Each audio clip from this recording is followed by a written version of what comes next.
Alain, propos d'un Normand. L'égoïsme.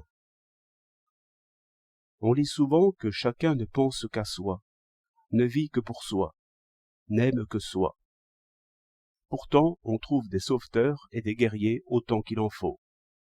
Cela laisse croire que ce développement si connu sur l'égoïsme universel est bien loin d'aller au fond des choses.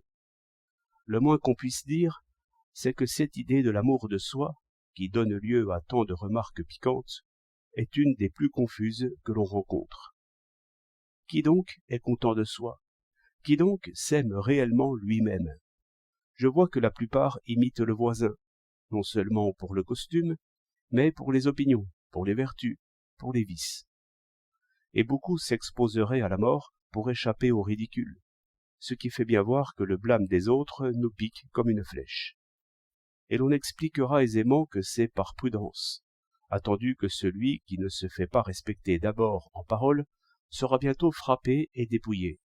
Mais cette explication aussi est superficielle peut-être. L'opinion d'autrui nous atteint immédiatement, même s'il s'agit d'un petit ridicule et d'une moquerie évidemment sans portée. C'est du premier mouvement que nous bondissons. Avec un peu de réflexion, au contraire, nous resterions tranquilles. Donc nous sommes ainsi faits, il me semble, que nous sentons par le sentiment d'autrui, et que notre moi ne se suffit jamais à lui-même, ne se soutient jamais par lui-même.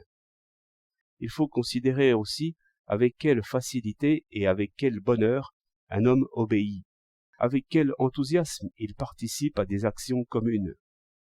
Dès qu'un conscrit appartient à un régiment, aussitôt il en pense du bien. Il y a des sociétés innombrables, il y a des familles, il y a des amoureux, et chacun des participants de ces sociétés, petites ou grandes, tient souvent autant à la société elle-même qu'à son propre individu. Les passions tiennent presque toutes à la force de ces liens-là. Je ne vois que l'avarice qui se limite à l'amour de soi, et encore faut-il dire que l'avare se sacrifie bien, en un sens, pour sauver son trésor.